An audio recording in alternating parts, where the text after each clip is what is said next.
हम हिंदू, हम जिनके पास दुनिया का सबसे पुराना और गूढ़ ज्ञान है, हम आज खुद अपने इतिहास से अनजान हैं। महाभारत जैसी महागाथा हमारे घर में है, लेकिन हमें उसका पहला अध्याय तक याद नहीं। दुनिया हमें हमारे ही धर्म पर सवाल सिखा रही है और हम चुपचाप बैठे हैं क्योंकि हमें खुद नहीं पता धर्म क्या है, अधर्म क्या है। अब बहुत हुआ, अब समय है जानने का, समझने का और गर्व से कहने का, हाँ, मैं हिंदू हूँ। आप सुन रहे हैं महाभारत, सिर्फ कहानी नहीं, हमारी पहचान। स्वागत है आपका हिंदी स्टूडियो पॉडकास्ट में। चलिए शुरू करते हैं महाभारत की कथा।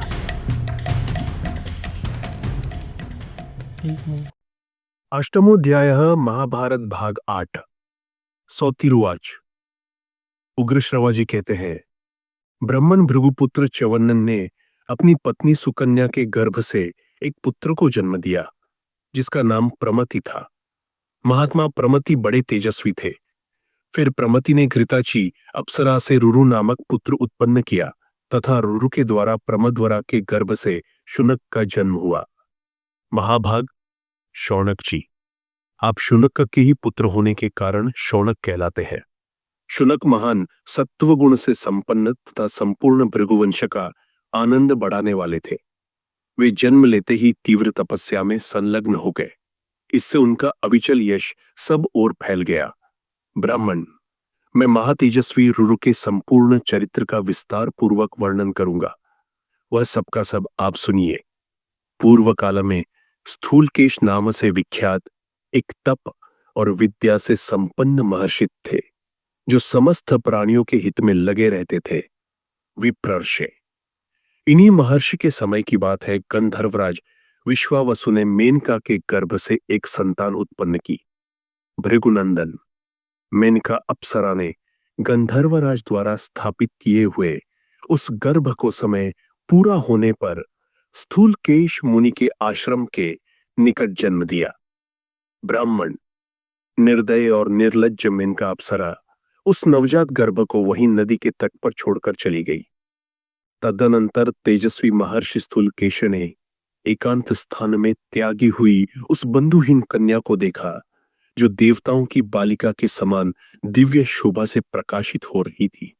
उस समय उस कन्या को वैसी दशा में देखकर द्विजश्रेष्ठ मुनिवर स्थूलकेश के मन में बड़ी दया आई। अतः वे उसे उठा लाए और उसका पालन पोषण करने लगे।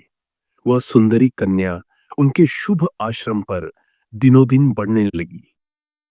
महाभाग महर्षि स्थूलकेश ने क्रमशः उस बालिका के जात कर्मादि सब संस्कार विधि पूर्वक संपन्न किए। वह बुद्धि, रूप और सब उत्तम गुणों से सुशोभित हो संसार की समस्त प्रमदाओं, सुंदरी स्त्रियों से श्रेष्ठ जान पड़ती थी। इसलिए महर्षि ने उसका नाम प्रमद्वरा रख दिया। एक दिन धर्मात्मा रुरु ने महर्षि के आश्रम में उस प्रमद्वरा को देखा। उसे देखते ही उनका हृदय तत्काल कामदेव के वशीभूत हो गया। तब उन्होंने मित्रों द्वारा अपने पिता भृगुवंशी प्रमति को अपनी अवस्था खिलाई। तदनंतर प्रमति ने यशस्वी स्थूलकेश मुनि से अपने पुत्र के लिए उनकी वह कन्या मांगी। तब पिता ने अपनी कन्या प्रमद्वरा का रुरु के लिए वाग्दान कर दिया और आगामी उत्तर फाल्गुनी नक्षत्र में विवाह का मुहूर्त निश्चित किया। तदनंतर जब विवाह का मुहूर्त निकट आ गया, उसी समय वह सुंदरी कन्या सखियों के साथ क्रीड़ा करती हुई वन में घूमने लगी। मार्ग में एक सांप चौड़ी जगह घेर कर तिरछा सो रहा था। प्रमद्वरा ने उसे नहीं देखा। वह काल से प्रेरित होकर मरना चाहती थी, इसलिए सर्प को पैर से कुचलती हुई आगे निकल गई। उस समय कालधर्म से प्रेरित हुए उस सर्प ने उस असावधान कन्या के अंग में बड़े जोर से अपने विष भरे दांत गड़ा दिए।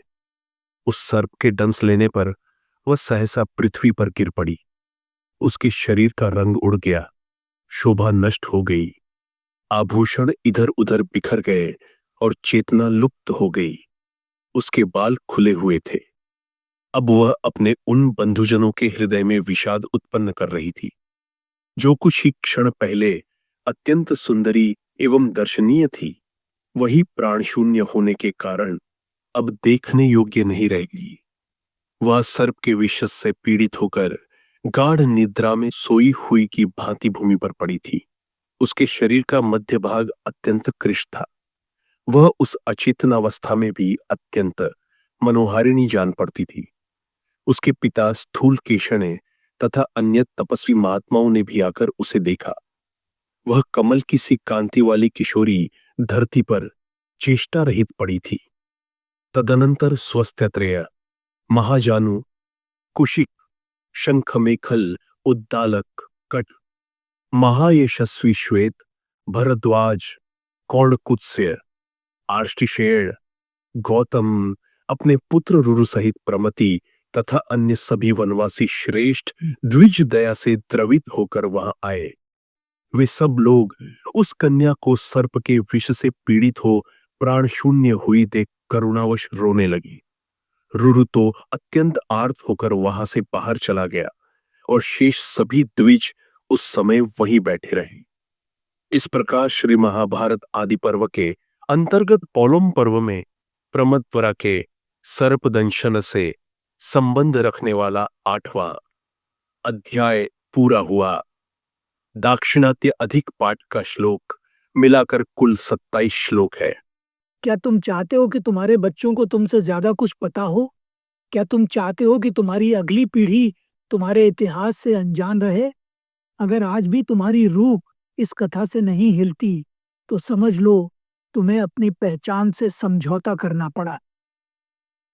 हमें उन वीरों की याद दिलानी है जिन्होंने धर्म के लिए अपनी जिंदगी दांव पर लगा दी थी।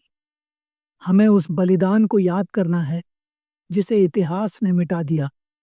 लेकिन हम नहीं रुकेंगे क्योंकि हमें वो यथार्थ सामने लाना है जो अब तक साजिशों के तले दबा रहा। अगर तुम इस अगली कथा को नहीं सुनोगे, अगर तुमने इस बार भी उस सब्सक्राइब बटन को नहीं दबाया, तो ये तुम्हारी चुप्पी नहीं, तुम्हारा अपराध होगा।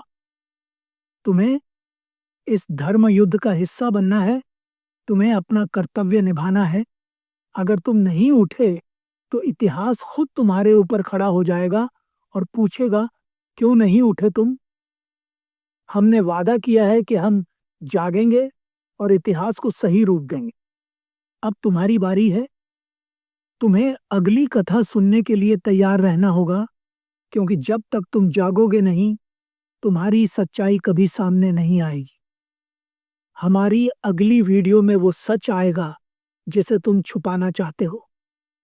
तैयार रहो, क्योंकि जब तुम जागोगे तब तुम्हें अपने भीतर की शक्ति का एहसास होगा। जय महाभारत, जय सनातन धर्म। आप सुन रहे थे हिंदी स्टूडियो पॉडकास्ट।